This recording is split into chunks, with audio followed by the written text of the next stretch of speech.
अस्सलामुअलैकुम। उम्मीद करती हूँ कि आप सब खैरियत से होंगे। तो लास्ट वीडियो में हमने लिमिट एंड रिएक्टेंट के जो है वो क्वेश्चन किया था। तो अगर आपको वो क्वेश्चन अच्छी तरह से समझ आ गया तो आप जो हैं वो एक्सरसाइज के न्यूमेरिकल्स भी आराम से कर सकते हैं। तो वो आप ख़ुद से ट्राई करिएगा। अगर आपको उस क्वेश्चन में कोई प्रॉब्लम आए, कुछ भी मसला आए तो आप कमेंट सेक्शन में बता दिएगा। इंशाल्लाह फिर वो हम सॉल्व आउट करेंगे। तो आज क्योंकि टाइम बहुत कम है हमारे पास, तो आज हम पढ़ेंगे एक्चुअल यील्ड और थ्योरेटिकल यील्ड। जो actual yield and theoretical yield के बारे में पढ़ेंगे। तो एक्चुअल यील्ड और थ्योरेटिकल यील्ड में क्या फ़र्क होता है? हमारे जो है क्वेश्चन दिया हुआ होगा, हमारे क्वेश्चन में हमेशा एक्चुअल यील्ड है ना, उसकी हमारे पास हमेशा वैल्यू गिवन होती है, हमें थ्योरेटिकल यील्ड निकालनी होती है। तो एक्चुअल यील्ड और थ्योरेटिकल यील्ड में क्या डिफरेंस है? तो एक्चुअल यील्ड और थ्योरेटिकल फील्ड में हमारे पास ये फ़र्क है। मैं आपको लिखवा भी देती हूँ। एक्चुअल यील्ड और थ्योरेटिकल में हमारे पास क्या फ़र्क है?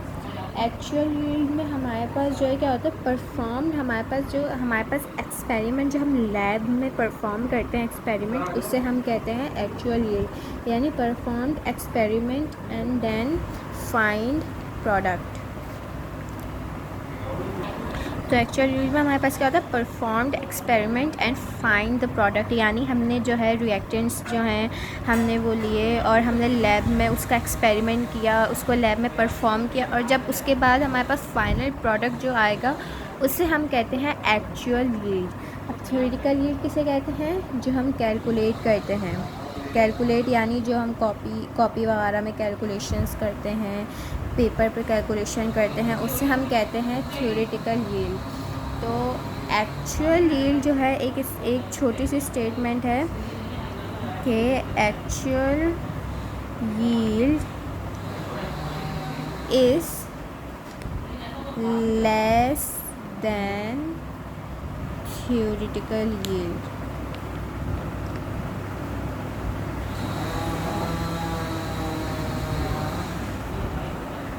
एक्चुअल यील्ड जो है हमेशा लेस देन होगी थ्योरेटिकल यील्ड के, यानी जो हमने लैब में परफॉर्म किया होगा वो हमेशा लेस देन होगी जो हमने कैलकुलेट किया होगा।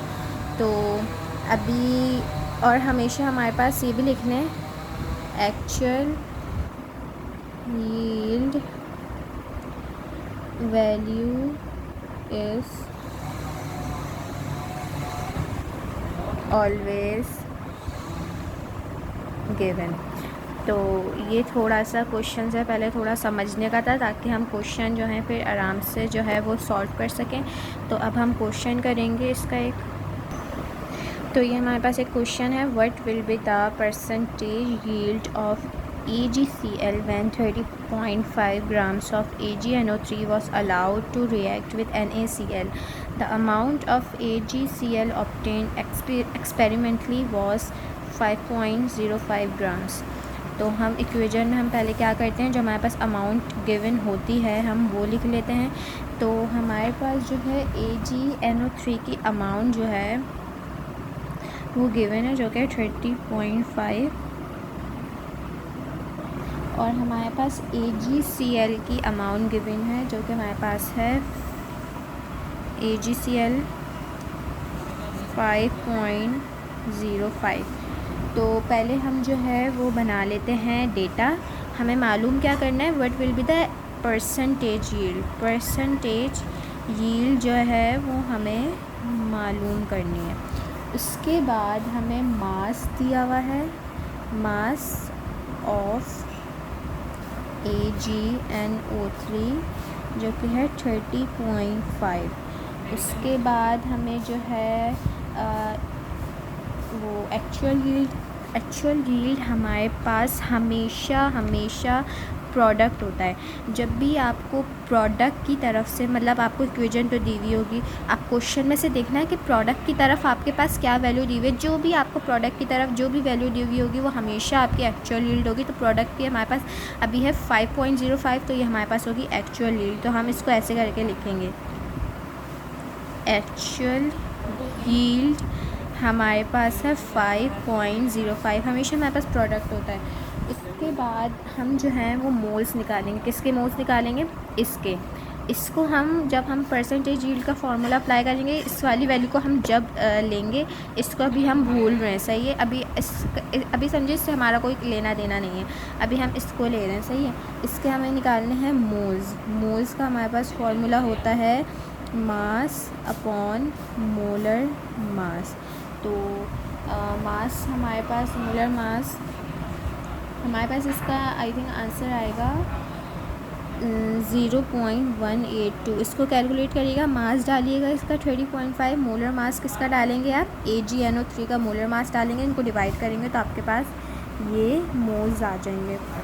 उसके बाद अब जो हमारे पास जो है परसेंटेज यील्ड का फार्मूला होता है, मैं यहाँ पे आपको लिखवा भी देती हूँ, जो हमने सारे क्वेश्चन से पहले लिखा है। हमारे पास परसेंटेज यील्ड का फार्मूला होता है, तो हमारे पास जो है परसेंटेज यील्ड का फार्मूला होता है, परसेंटेज यील्ड का हमारे पास फार्मूला होता है percentage yield is equals to actual yield, जो कि हमारे पास प्रोडक्ट है, actual yield upon theoretical yield, जो कि हमने कैलकुलेट करके निकाली होगी, थ्योरेटिकल यील्ड मल्टीप्लाई बाय 100।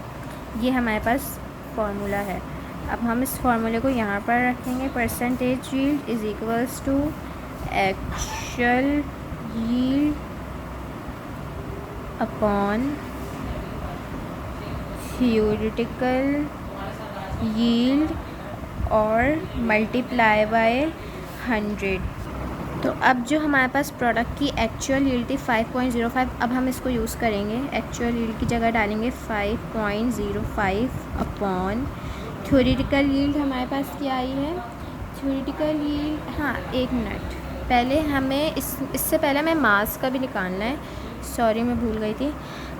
इससे पहले मोल्स के बाद हमें मास का फार्मूला अप्लाई करना है। मोल्स आ गए हमारे पास, मास का फार्मूला अप्लाई करेंगे, मास इज़ इक्वल्स टू हमारे पास क्या होता है? Moles multiply by molar mass. Moles हमारे पास आए 0.182 मल्टीप्लाई बाय मोलर मास हमारे पास जो है वो 142.5 आएगा।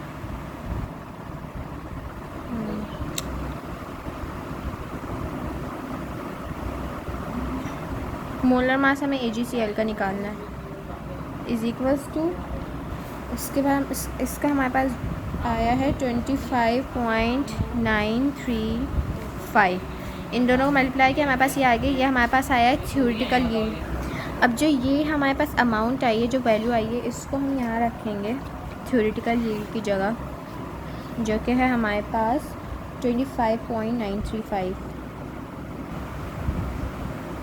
मल्टीप्लाई 100। कैलकुलेटर लिएगा साइंटिफिक, इन दोनों को डिवाइड करिएगा और इससे मल्टीप्लाई कर लिएगा, तो हमारे पास परसेंटेज यील्ड आएगी 19.471। ये हमारे पास आ गई परसेंटेज यील्ड। तो आज का जो है हम यहीं तक रखते हैं। नेक्स्ट वीडियो में मैं आपको ना अभी 2-3 क्वेश्चन और परसेंटेज यील्ड के करवाऊँगी, क्योंकि ये वाला क्वेश्चन तो हमेशा आता ही है, लिमिटिंग रिएक्टेंट के भी आते हैं क्वेश्चन, हमेशा आता ही आता है, और परसेंटेज यील्ड, थ्योरेटिकल यील्ड वगैरह इनके क्वेश्चंस भी आते ही हैं।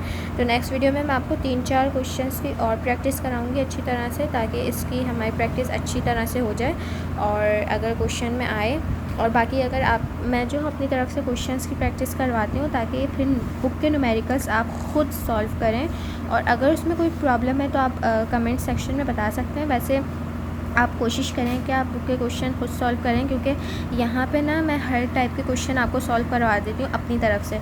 बाकी फिर बुक के जब हम क्वेश्चन करने बैठते हैं ना, तो वो बहुत ईजी लगते हैं। तो मैं इसलिए आपसे कहती हूँ कि बुक के क्वेश्चन आप जो हैं वो खुद सॉल्व करके देखा करें। अगर कोई प्रॉब्लम हुई हो तो फिर आप कमेंट सेक्शन में आप बता सकते हैं, फिर जो है हम उसे देख लिया करेंगे। तो आज की वीडियो यहीं तक है। नेक्स्ट वीडियो में अब इंशाल्लाह मुलाकात होगी। जब तक के लिए अल्लाह हाफ़िज़।